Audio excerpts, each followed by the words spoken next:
Namo Buddhaya, welcome and welcome back to another video. We've all heard these words more than 1,000,000 times in our life, and that is to let go of the attachments, and then we will be happy. But saying this is easy, but doing this practically, it is really, really difficult. So let's discuss about what it truly means to let go of the attachments and how to approach it in the correct way. Oftenly, the common perspective of letting go of the attachment is that people think that we have to let go of the things that we are being attached to. That means attachment is occurred by these objects around us. So that to let go of the attachments, we have to let go of the things and then we will be happy. Now, I have heard these people say that, even the Buddha said that let go of everything and then you will be happy. But Buddha never said to let go of the things or let go of the things that you are being attached to. And also, the Buddha never said that you have to be attached to the things around you. What Buddha said is that understand and realize that one day you have to let go of the things that are around you. And also one day you'll have to be separated from the things and from the people that you love and like one day. And realize this and live with them. While living with them, you have to realize that one day this is the reality of my life, that I will have to be separated from them. These things are subjected to change. And that is the true understanding about letting go of the attachments. One of the misconceptions about attachment is that people think, attachment is an object. So that to let go of the attachment, we have to let go of that object. But this is not correct, because if we have to let go of the attachment and if we have to let go of the things that we have been attached to, then we will never be able to let go of these attachments. Why? Because as human beings, when we come to this world, there are so many things that are around us. There are so many things that we use, right? So if we had to let go of the things, then we will never be able to do that. Because even the body that we use is an object. Right? This is not something that we truly own. So if we have to let go of the things, then we have to let go of even our body. But we can't do that in reality. So that understand, the attachment is not an object. Attachment is more of a mind-related thing. Just look at these words from the Buddha. The Buddha said, "They are not sensual pleasures, the pretty things in the world. A person's sensual pleasure is lustful intention. The pretty things remain just as they are in the world, but the wise remove the desire for them." So what Buddha says is, just let the pretty things in the world stay in the same way. And you let go of the desire to wanting to them to be in the way that you want. Wanting things to be permanent is what we have to let go. How we should do that? We should understand that everything is subjected to change. Everything is subjected to impermanence, where we expect things to be permanent, and that is what makes us suffering. So then one can ask, if we let go of the desire, will we be able to enjoy the things? Now, here's the thing. The Buddhist understanding about desire is that it is the mental attachment. And thinking that these are mine, these are myself, this is me. It's like dragging a cow from its rope around its neck. Like the cow pulls to his side and we pull to our side. And what happens to us is that our hands get hurt. The reason why our hands get hurt is not because the cow is pulling to his side. The reason why our hand gets hurt is we are gripping the rope so tightly. And we are not ready to let go. And at first, letting go of the rope seems scary. Why? Because we think that we might lose the cow. The cow might run away. But in reality, if we simply let go, yes, the cow may run for a distance, but it will always come back. That's the nature. Even in the life, letting go of the attachments seems scary at first. But when we realize that in this life we have gained nothing and we have lost nothing, it is very, very easy to let go. The reality is that in life we are not owners of anything. We came to this life owning nothing, and we are living this life owning nothing. So in this little time, we are just using these things around us. So we are not true owners, or we haven't gained anything. So if we haven't gained anything, what we have lost. So how can we train our minds to let go of the attachments? What we should practice? Now, the first step of letting go is to understand the true nature of life. What is the true nature of life? That everything, every experience, every feeling, everyone in our life is subjected to this inherent nature of change. We are constantly changing, right here, even right now. When you understand this, you understand that life is nothing but a bunch of changes. So that when these things change, that we have nothing to hold on to as permanent and wanting things to be according to our own wish. Because the life is undergoing even the constant change right now, right here. When you realize that no one, nothing, no feeling, no experience stays forever in life, or in other words, you cannot step into the same river twice, you realize that thinking about this life as permanent, wanting things to be permanent, is nothing but just an illusion of your mind. We are being eluded from our ignorance. That is what we realize by realizing the true nature of this change in life. It is something like this. Imagine you are going to a magic show and watching the magic show. As long as you don't know how to do the magic, how the magic is done, then you get fooled by it. And as long as you get fooled by it, the magic is a magic for you. But what if we become friends with the magician and we learn how to do the magic? And then again you go to the same magic show and watch the magic show. Now the magic is no longer a magic for you. But still, you can watch the magic show, you can enjoy it, but you know how it happens. You know how it is done, so that you are not being fooled by anything. In the same way, when we realize that this illusion of our mind, that thinking about this permanent, thinking the life and experiences to be permanent is just an illusion of our mind, then you can enjoy the life, and also you can live life in a more wiser and a more experienced and a more matured way. So that is the way we understand about the attachment. This realization will make you more understanding about yourself and the world around you. And it will make you more easily enjoy this world in a more wiser and a more matured way. And also, by understanding about this constant change in your life, you let go of the attachment, you let go of this mind and the thought of wanting things to be permanent. And then the process of letting go will become much more easier. So understand that when we let go, we don't let go of the things. We let go of the mental and the emotional attachment towards things. We let go of that craving towards things, to wanting things to be permanent. And when you realize this, you can let go of this attachment and these expectations very easily. So that's a wrap for today's video. I hope you got some idea about attachment. So I wish you, may all of you be well and happy, and may all of you be happy forever. Namo Buddhaya. Namo Buddhaya. Welcome and welcome back to another video. From today's video, we're going to discuss about one of the major problems that we go through in our mind when it comes to the stress and anxiety.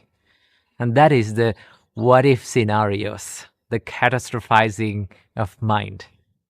Now, this state of mind can affect for many people, and they suffer a lot when these kind of thought patterns hit their mind, right? So what if scenarios are like, you imagine all the worst case scenarios in your mind. Like, what if that happened to me? What if everything went wrong? What if they're cheating me? What if the people all around are up to no good? So we expect and we create these scenarios in our mind and we suffer in it. Okay. And our brain is pretty good at creating these scenarios in our mind, right? So that is why we need to learn how to deal with these kind of thoughts when they come into our mind. Not every time we get these kind of thoughts, but when there are certain times that we get these kind of mental states, and it's very painful, and people suffer a lot in these kind of thought patterns. And this is where the Buddhist practice of mindfulness comes in handy, right? In Buddhist practice, we call mindfulness as sati. Sati is the bringing your mind to this present state and understanding the reality as it is, right? So when you understand the true nature of reality, when you understand that everything, every experience, every mental state has one intrinsic nature, and that is changing. Every mental state, every experience is subjected to changing, right? But before doing that, there are certain things that we need to understand and we need to think and practice to deal with these kind of catastrophizing thoughts, right? These what-if scenarios. The first practice, we need mindfulness to understand this, because we need to catch this thought, right? Without you catching this thought and understanding and realizing this thought, you cannot do anything, right? You cannot deal with anything that you don't understand about. So the first step is to know that you're in the mental state of catastrophizing, right? What if scenarios. So the first step is to understand and challenge your thought, right? How to challenge your thoughts.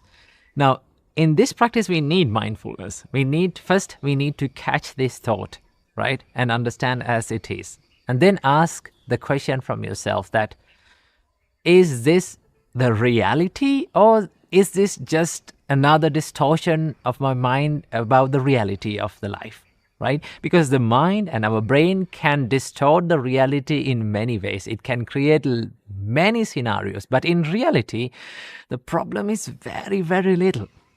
Right? Sometimes there is no problem. I've seen this a lot of times in mind, that when we don't have much things to worry about, right? When the life goes smoothly, we worry about even about the little things in life. Okay? So that is why first we need to understand, is this reality, or is this another distortion of my mind about the reality, right?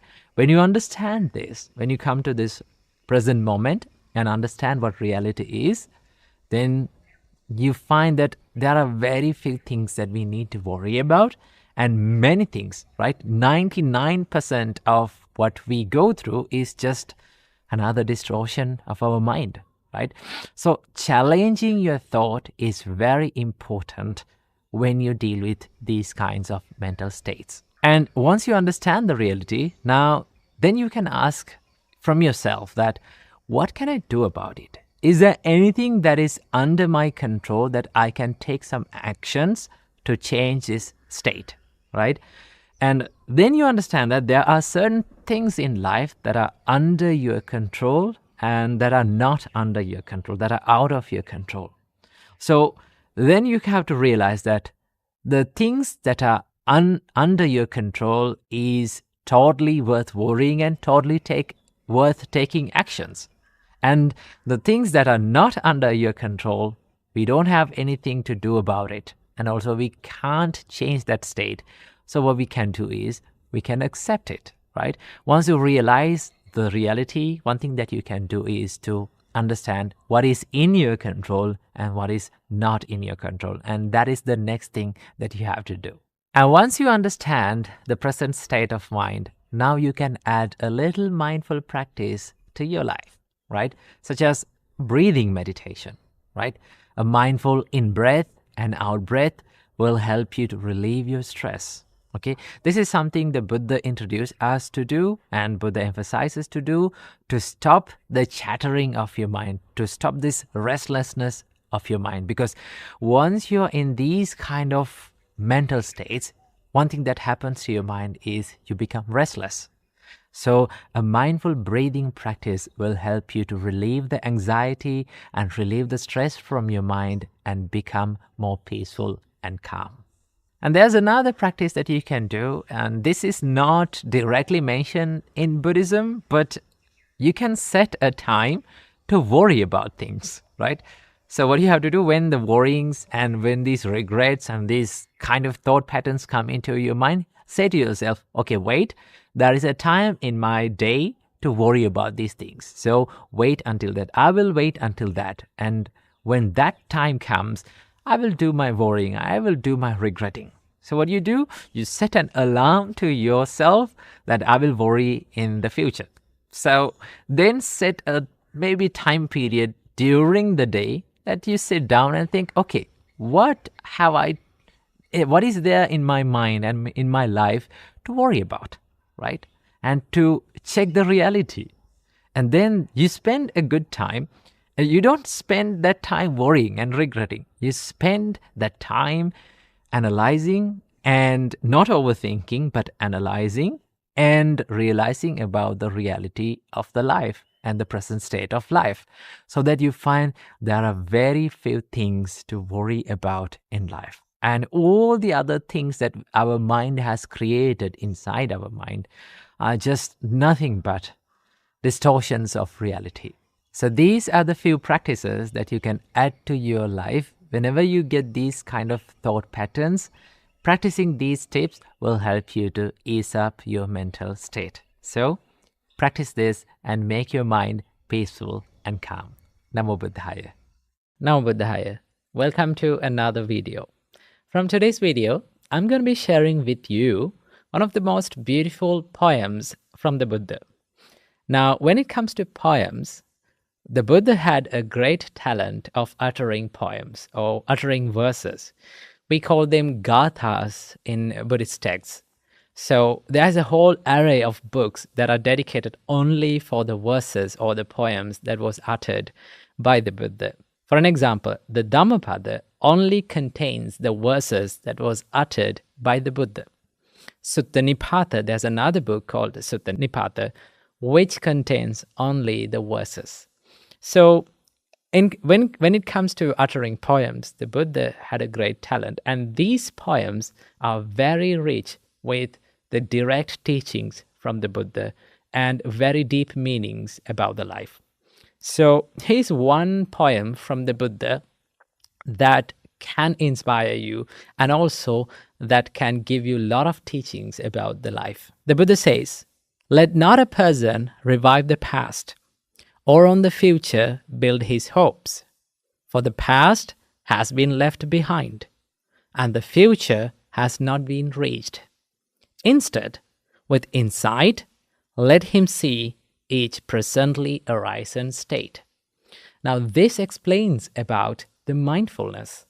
This is the whole point of practicing the Buddhist way of mindfulness. Now, when it comes to mindfulness, the word that is given in Pali language for mindfulness is sati.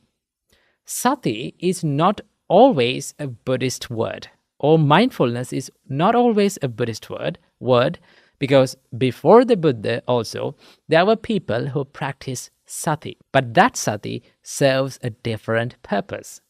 Now, if you ask from a normal person who practices the mindfulness or who practices the mindfulness meditations, why do you practice mindfulness? You can answer like, okay, mindfulness helps me to relieve from the stress, right? It makes the things easier.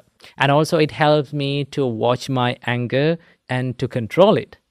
Now, it is true that all these purposes are served by the mindfulness, right? All these things are served by the mindfulness to control your anger, to control your emotions, to be more mindful, and also to relieve the stress from your life.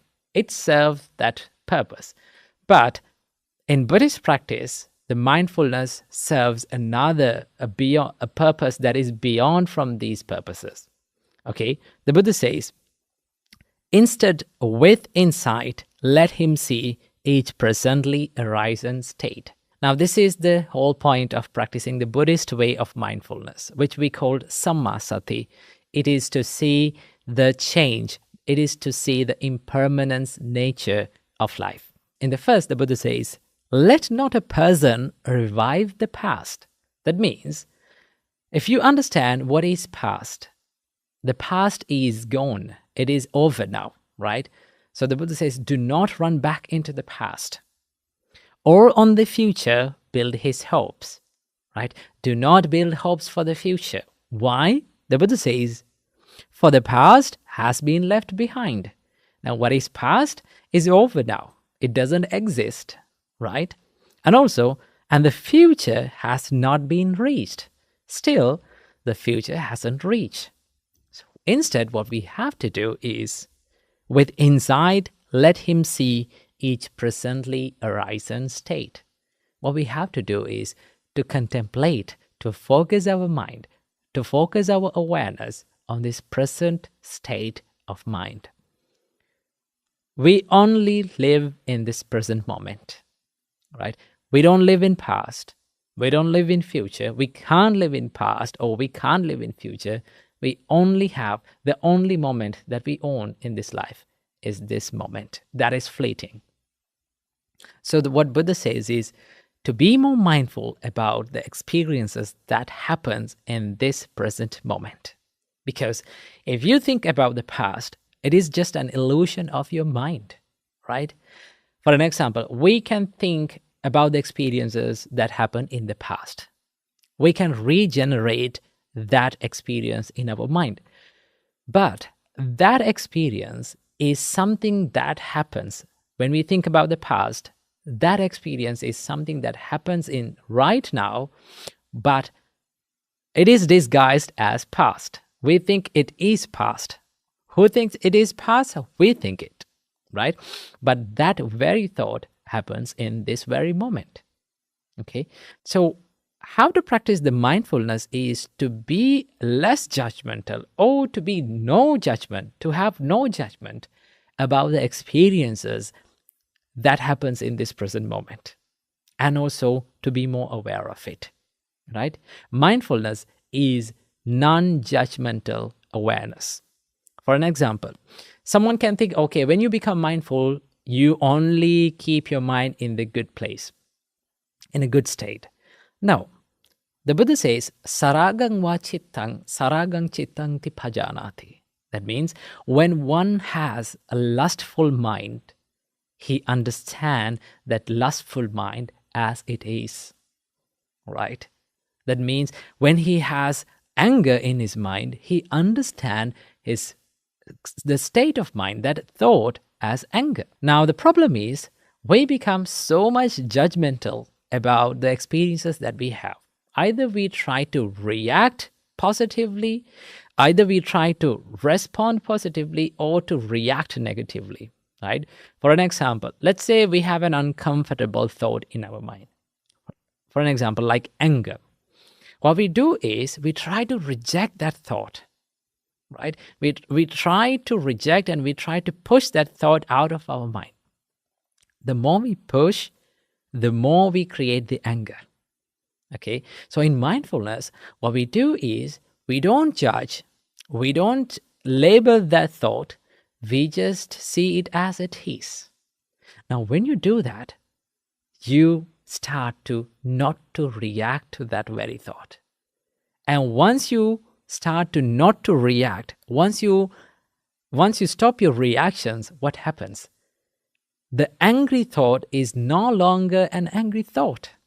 Because an angry thought becomes an angry thought when we start to react to it, right? It's something like this. Like you're seeing a traffic pass by, right? You're sitting beside the road and you're seeing a traffic pass by. You don't jump into the middle of the road and you don't try to stop the vehicles. Or you don't try to chase behind the vehicles. What you do is you sit beside the road and you look at the vehicles and understand it as it is, right? So that you don't involve in them. You don't become judgmental about them. Okay? And that is the practice of mindfulness. Whatever comes to your mind, you're mindful of it. The problem is why we become angry, why we become jealous, and why all these evil thoughts come to our mind is we are not mindful of it.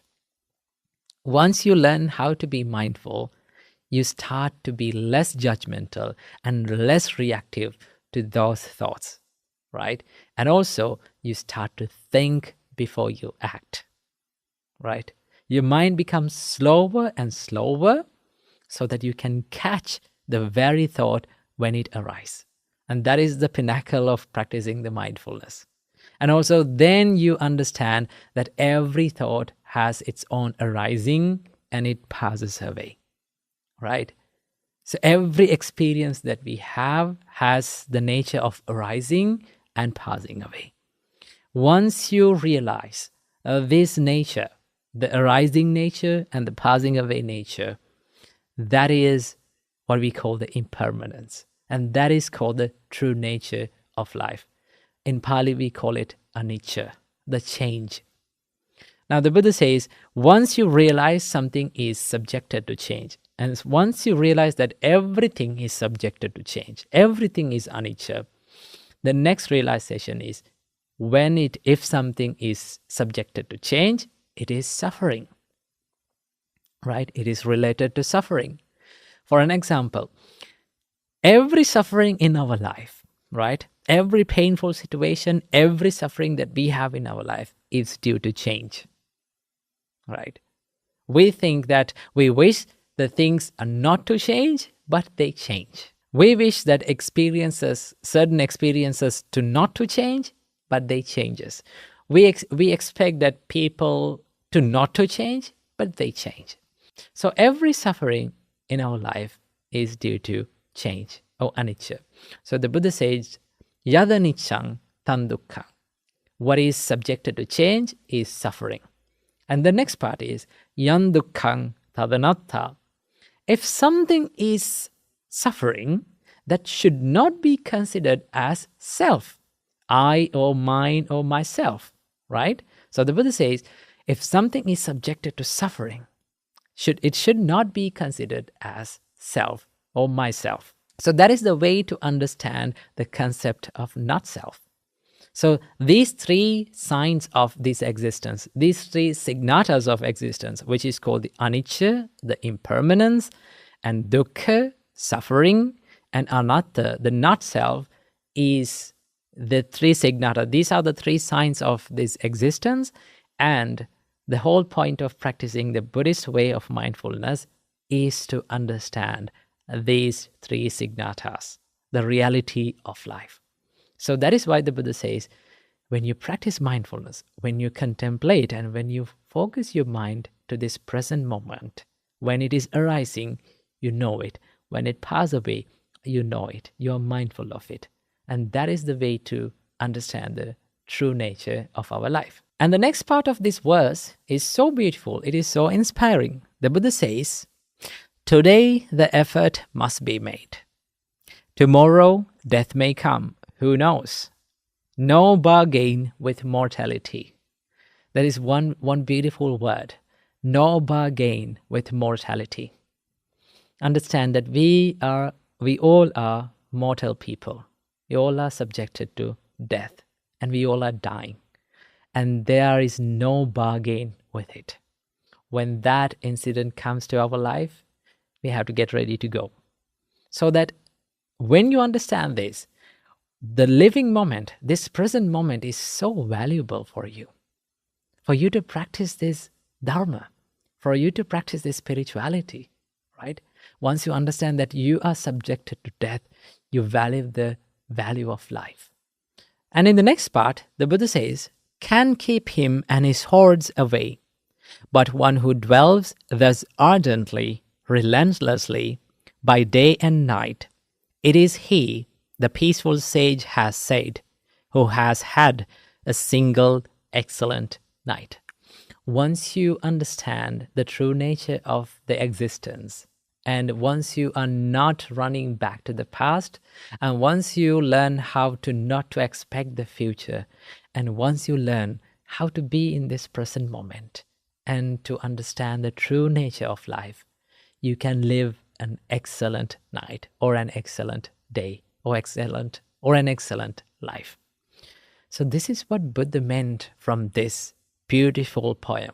So the whole point of practicing the mindfulness in Buddhist practice is to understand the impermanence of life.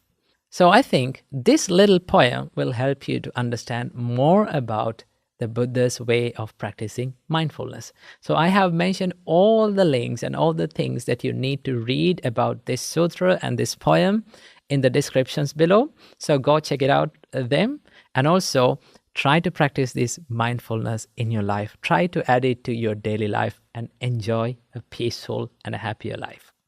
Namo Buddhaya. Namo Buddhaya. Welcome to today's video. Today, I want to share with you some meditation tips and some mindsets that we should develop while we're sitting to meditation. Now, one of the most difficult things when we are doing meditation is to keep going the meditation. That means to do it every single day. Okay, it is very easy to start meditating. It is very easy to start a session of meditation, but it's very, very difficult to maintain it continuously, to do it every single day. Okay, these are the problems that most of the time many meditators struggle with. They say like, okay, I cannot meditate every day. Maybe I don't enjoy sometimes doing it. So there are some mindsets that you should practice and you should develop before sitting to the meditation to keep it going. So from this video, we are going to discuss about it. So without any further ado, let's dive in. The first mindset that you should develop when sitting to the meditation is to have less expectations. I know that when we are sitting to meditation, we all like to have a mind of concentration and calmness and peacefulness. But it does not come overnight. It does not come in one practice or one take. It takes a long time for our mind to get into that level. So think of your mind like a baby who is learning to walk. So give yourself a good time and sit down to the meditation with very less expectations. And then you can expect maybe like 0.01% progress from one session of meditation. And just be calm and be patient and let your mind to be in the progress. Okay, so that is how that you can keep on doing the meditation. Then you can enjoy the meditation, because when we have big expectations and when our minds cannot live up to that expectation, then you will never be able to enjoy doing meditation, because your mind is not becoming what you have expected. So sit to the meditation with very less expectations. The second mindset that we all have to develop while sitting to the meditation is to take a good time. Now, one of the advices that we have given while meditating and when we are sitting to the meditation is to think of yourself like you have time forever. So when you have those other plans in your mind, it's really difficult to meditate. And that is why it is much better to set a timer to meditate. And during that time, you can be fully relaxed and think like, I don't have anything to do but just to meditate, but just to focus on my breath, or just to be aware and mindful about my body and my mind. And when you do that, it creates a peaceful and a comfortable environment for you to meditate. So as a second tip, take a good time and take good free time to meditate. The third mindset that we have to develop is to let it come and let it go. Now, what do you mean by this? Now, sometimes when we meditate, it is not always possible to be concentrated and to be focused. Sometimes your mind becomes distracted by some other thoughts. But I would say, as long as you're mindful and if you're aware of your thoughts, let it come, okay? And observe it. Don't go behind it. Don't try to chase behind it. Just observe that it is a thought. Observe and identify it as a thought. And then just let it go. Okay? It's something like this. It's not as easy as you think, but if you keep on doing it and if you try to do it, you will be good at it. It is something like this. It's like you're watching a traffic pass by. Okay? You're sitting beside the road and you're watching a traffic pass by. There are vehicles and there are vans and bicycles and buses you pass by. You are not trying to stop these vehicles. You're not trying to chase behind these vehicles. Just you sit by the road and just watch it. Okay? So we don't want to force our mind, or we don't want to force our thoughts to stop it or do anything kind of like that. The best thing is to observe it. Okay? Let it come and observe and identify it as just it is a thought and let it pass away. Okay? When you do that, it's very easy for you to keep on doing meditation, because sometimes when distracting thoughts or distracting sounds and like people, when you hear certain sounds and thoughts, when you feel those things, you try to fight with it. Okay, you try to struggle with it and you think, oh, this is a distraction. Okay, as long as you focus on the distraction and as long as you focus and you think like it is a trouble, it will always be a trouble. So that is why you should let your distracting thoughts come and identify it. Don't be panicked, just let it go. Okay, that is one way to be, and that is one way to practice meditation very peacefully and happily. And last but not least, the final practice and final mindset that we have to maintain during meditation is to be gentle with yourself. Like I said before, think yourself like a little babies. When we all step into meditation, we all are like babies, little babies who are learning how to walk. Okay, so think of a baby. We are not forcing the baby to walk. Okay, we're not forcing him, or we are not telling him to walk by force. Just we let them to walk. Okay, we take a good time and we be gentle with them. Okay, we guide them, but we let them walk, not we force them walk. Okay, so it is much better to be gentle with yourself. Sometimes you may not feel or you may not see any progress while doing meditation, but as long as you keep on doing it, as long as you enjoy doing it every day, trust me, it will make a big progress in your life. So be gentle with yourself while meditating.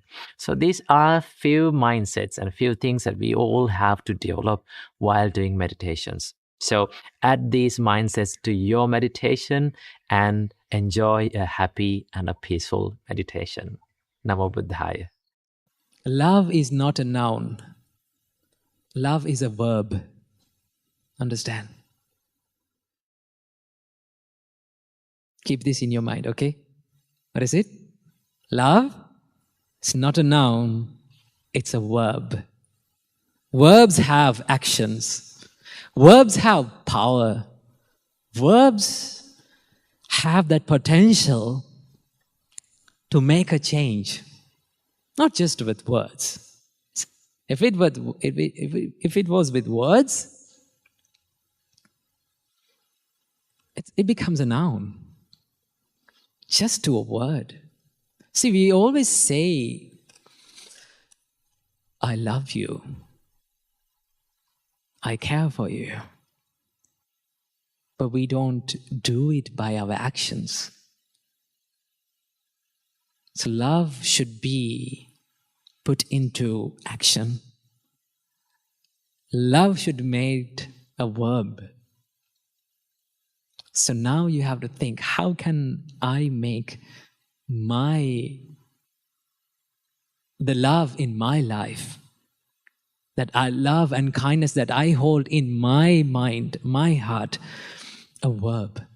How can I put into action? Okay? I would say the more you express love from actions, you can feel the love. Why? There's a saying, actions speak louder than words, isn't it? Yes. So dana is all about love. Giving is always about love and kindness that you practice. You put it into action, not only for people who you know, but also for all the people, but for the strangers. See, now you all are gathered here. You don't know each other. But one thing can make the connection between us. What is that one thing? The love, the kindness. That is what Supreme Buddha did in his entire life. He practiced the love that no one can, to an extent that no one can practice. He had to sacrifice a lot of things, unimaginable things, to practice this quality. Say sometimes to practice love, we have to let go. We have to let go things. We have to let go sometimes the material things. Sometimes we have to let go the anger. Sometimes we have to let go the hurtful thing that the other person has done to us. We have to let go it. I know it is difficult. Practicing these things, practicing these qualities, amazing qualities, is not that easy. It is always difficult. And I think it is much better for all these things to be difficult. The more it becomes difficult, the more we feel the value, the more we feel the need of doing it. Namo Buddhaya. Welcome to another video. Today it is raining and it is quite misty out here and it is very peaceful. You know, it is about rain. I have read this somewhere else. I cannot remember the quote. It says, rain feeds two types of people. Okay, rain is the food for two types of people. The first one is the meditator, and the second one is the lazy person.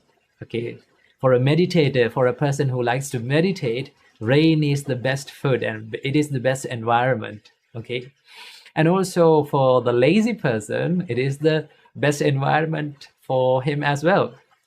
Okay, so let's talk about the meditation today a little bit. So what about the vipassana? How to practice it? Now, vipassana gives the meaning, the word gives the meaning that to see something clearly, to see something as it is. Okay, this practice was introduced by the Buddha himself. Okay, so how can we practice it?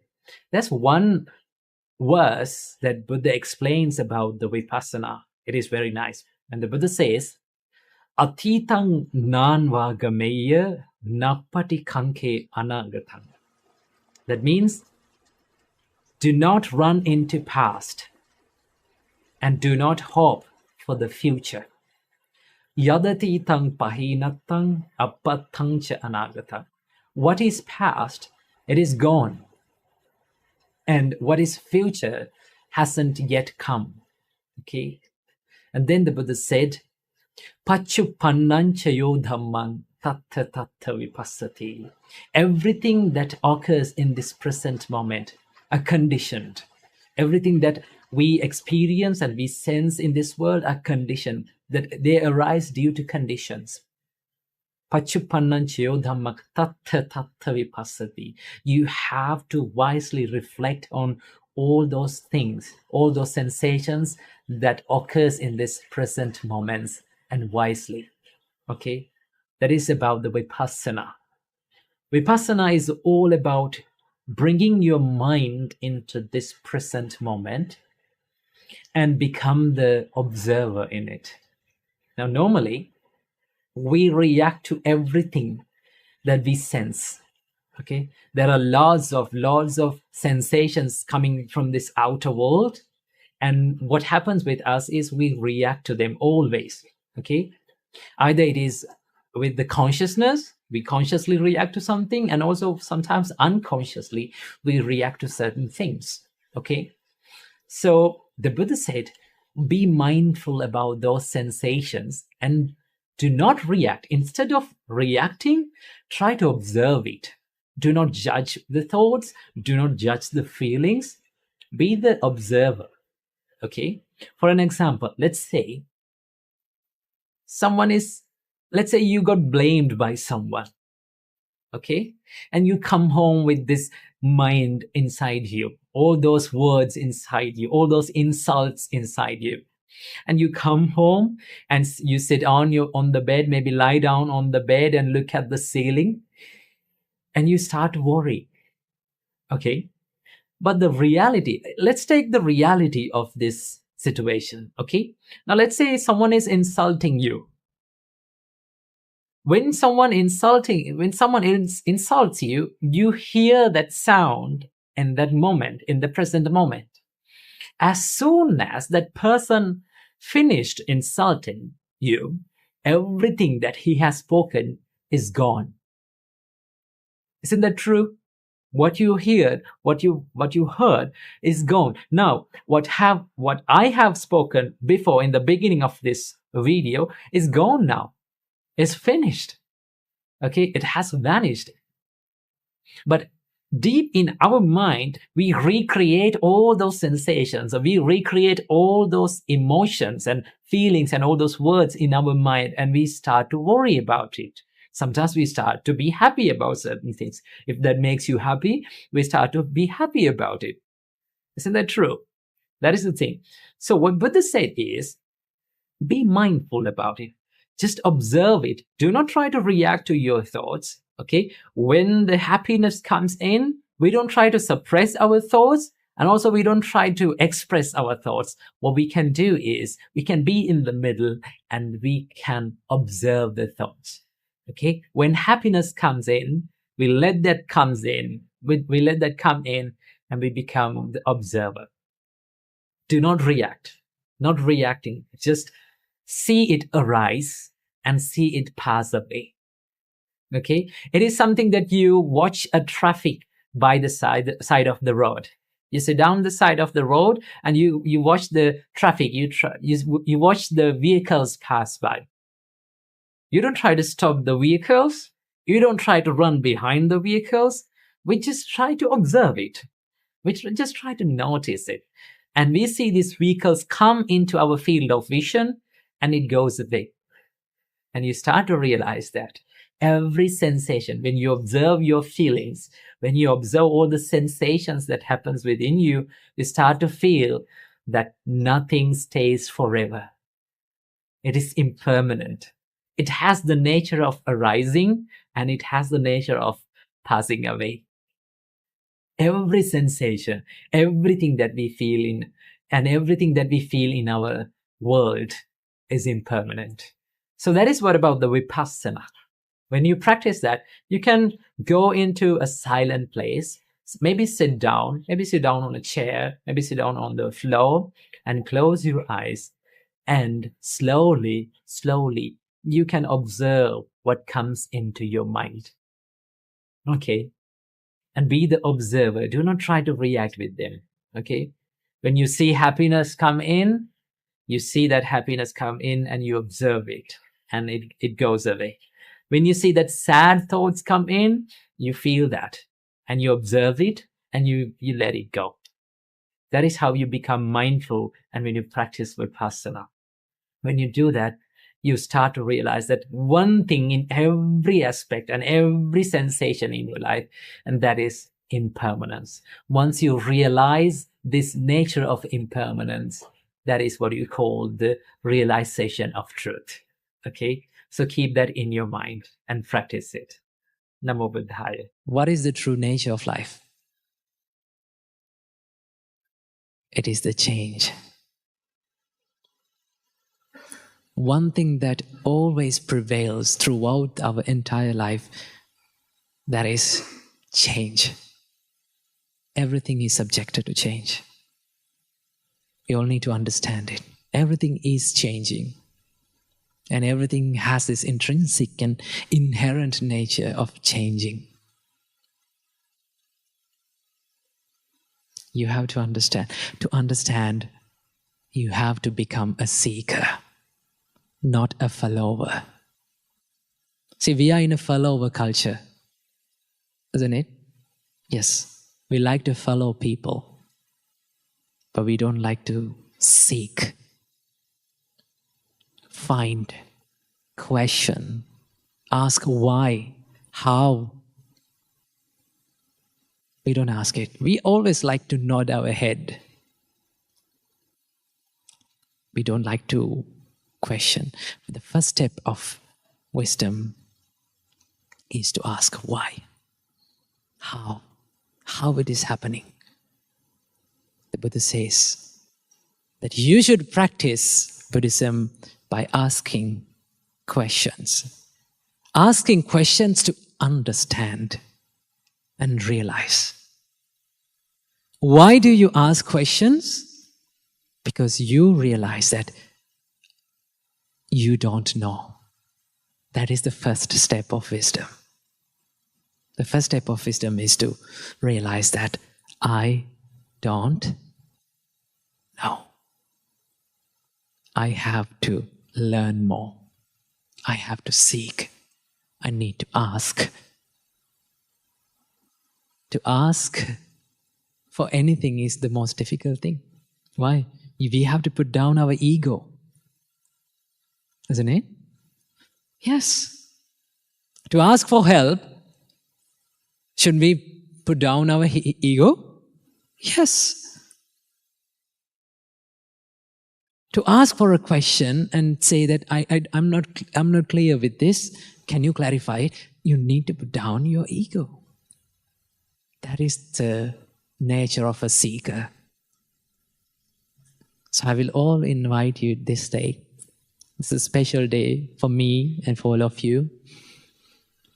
Ask questions and be a seeker. Okay? Be a seeker. Find something and ask why. What's happening? How it is happening? I need to know. I need to learn. Because you know that, and you understand that I don't know. That's the beginning of wisdom.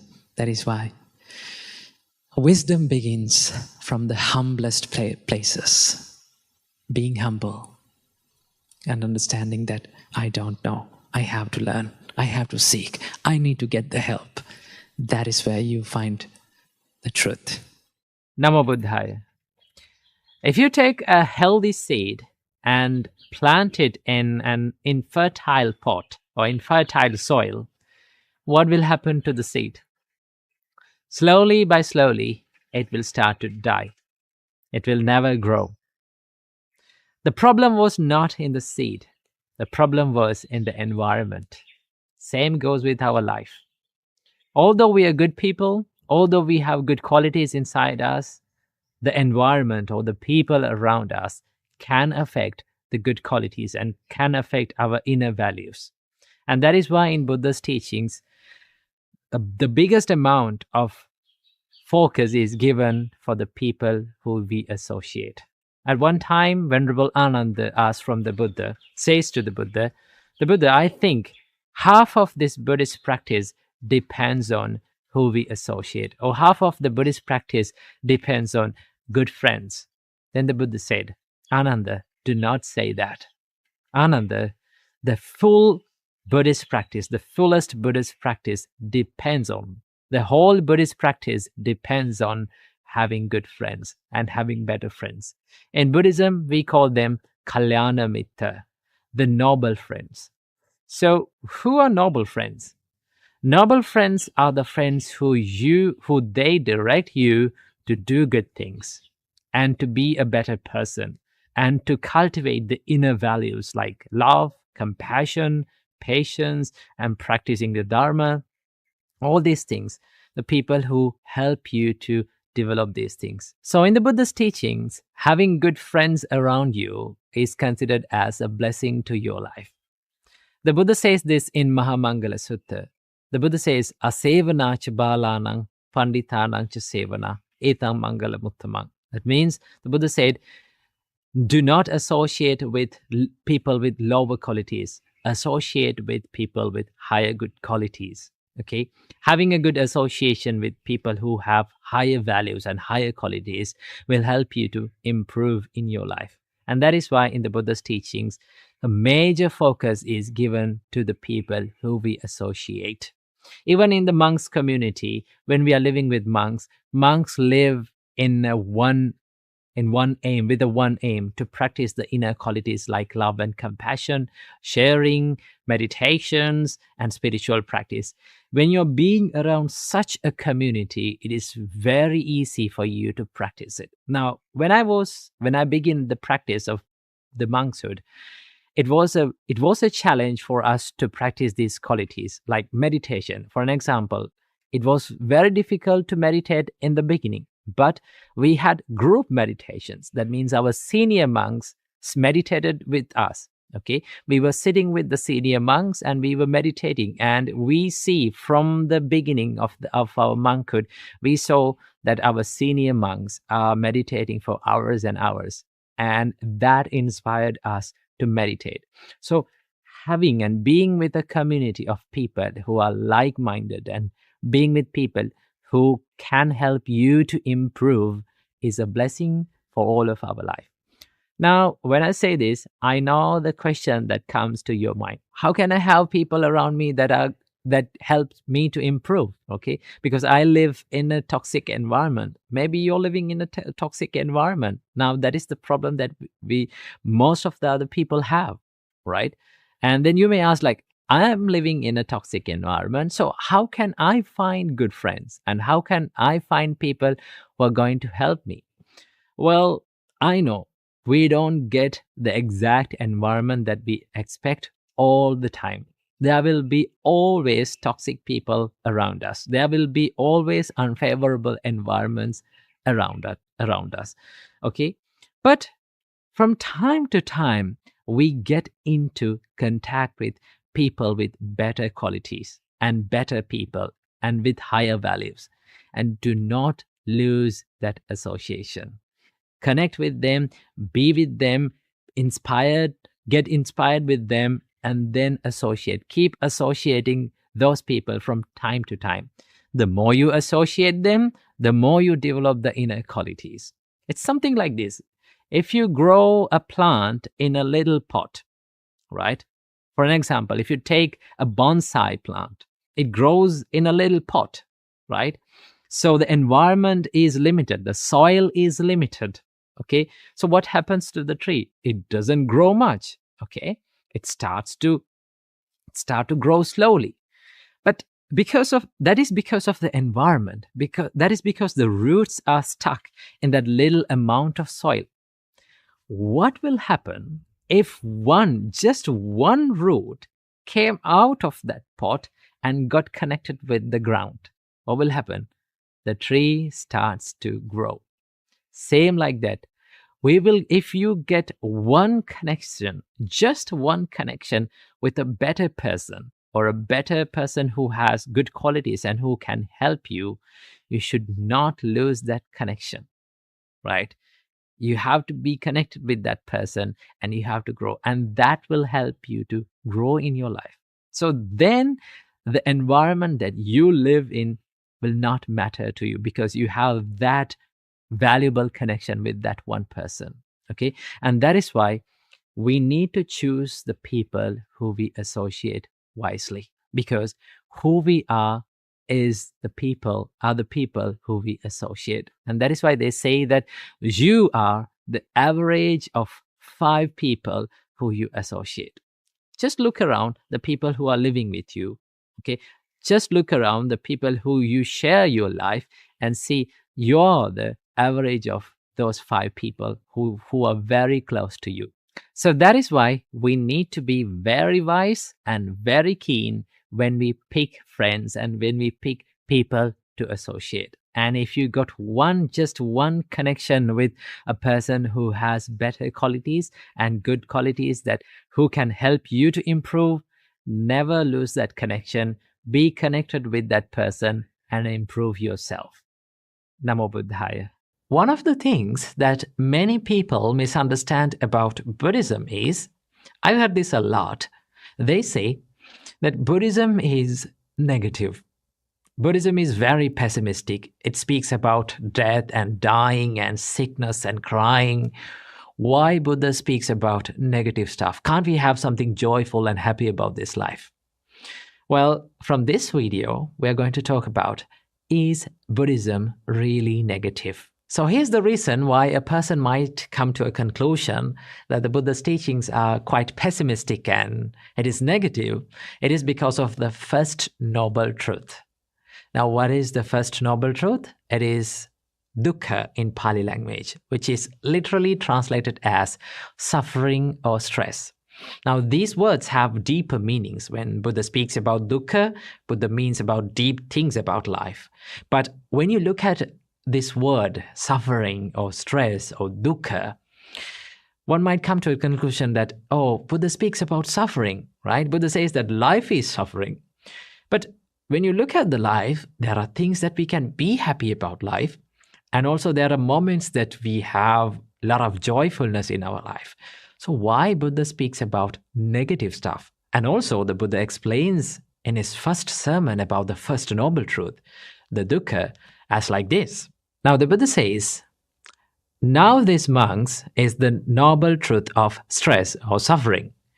Birth is stressful, aging is stressful, death is stressful, sorrow, lamentation, pain, distress, and despair are stressful. Association with the unbeloved is stressful. Separation from the loved is stressful. Not getting what is wanted is stressful. In short, the 5 clinging aggregates are stressful. Now, when someone look at this explanation, they might come to a conclusion, oh, life is stressful. So that is the reason for so many people to say that Buddha speaks about negative stuff.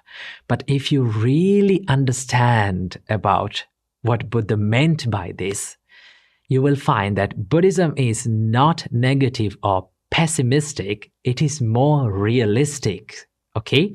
So why Buddha speaks about this? It is because this is the common truth that we all share in all living beings. No matter what level of life that we have, we all share these things, these truths in our life. That is a common truth.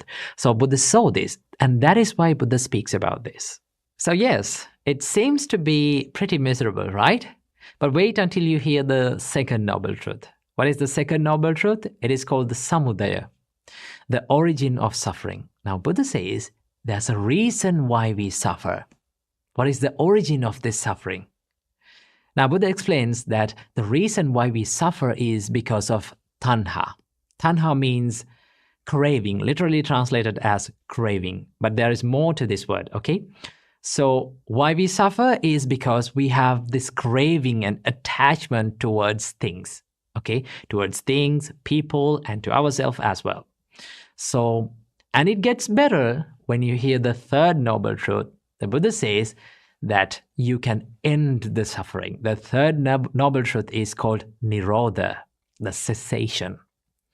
Now, the Buddha says that you can end the suffering by letting go of the cause of the suffering.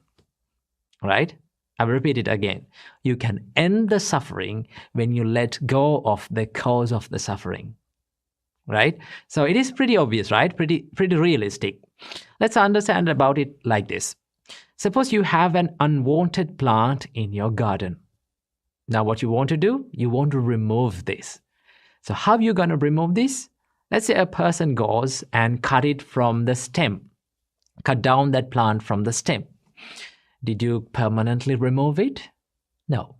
It grows back. No matter how many times you cut this plant from the stem, it will grow back.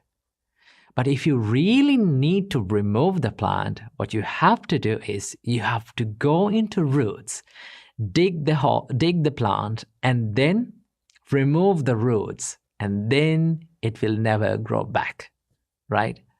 Same like that, if you remove the root of suffering, if you remove the cause of suffering, then you will end the suffering. Not only the Buddha says that you can end the suffering, but also Buddha introduce you to a path where you can end the suffering. And that is the fourth noble truth. It is called the Magga, which is the Noble Eightfold Path. Now, Noble Eightfold Path is a moral and ethical and psychological and more practical path that leads to the cessation or end of the suffering. So basically, the Buddha is like a doctor. Okay? So what a doctor might do? He might come to a patient and says, hey, listen, let's be honest that you have this disease. You have to be honest. I know it is painful. I know it is very negative and pessimistic to talk about this, but let's be honest. If you need to cure this disease, you need to focus on it. Okay, we have to talk about it. We have to find a way out of it. So the doctor says that there is a disease. He will be honest with you, and he says, and he comes with the good news, and that is that you can cure this disease. Okay, we can cure this disease, and I will show you how to cure this disease. And also the doctor will say that take these pills and take these medicines to end your disease or to cure your disease. And same like that, Buddha identifies your disease and he talks about that disease, and also Buddha identified what causes this disease, and also the Buddha comes up with the positive, more happy news that you can end this suffering, okay? And also Buddha comes up with a way to end this suffering. So if you look at it in that way, Buddhism is not pessimistic. It is not negative. It is more realistic because Buddha talks about the truth in this life. What is the truth? It is the first noble truth. That is the suffering. Suffering is the only thing that we all share commonly in this world. No matter what level in this life that we are in, we all suffer. Okay? Wealthy people, no matter how much rich you are, no matter how much poor we are, we all suffer and we all share these sufferings. What is that? Suffering of sickness, suffering of death, suffering of diseases, suffering of aging, suffering of despair, lamentation, crying. This is something that is very common to all of us. And talking about it and thinking about it might not be a negative thing, because most of the time what we are doing is we are running away from this truth. We don't like to talk about it. We always like to forget about it. And also we have found many creative things to forget the suffering, not to end the suffering. Okay? We think that we end the suffering, but it grows back. It comes back. Same like you're removing a plant from a stem. So what Buddha does is, what Buddha shows you is a path to go into the root of this problem and remove the root, remove the origin, remove the cause to end the suffering. So remember that Buddhism is not negative and it is not pessimistic. It is more realistic and it is more practical.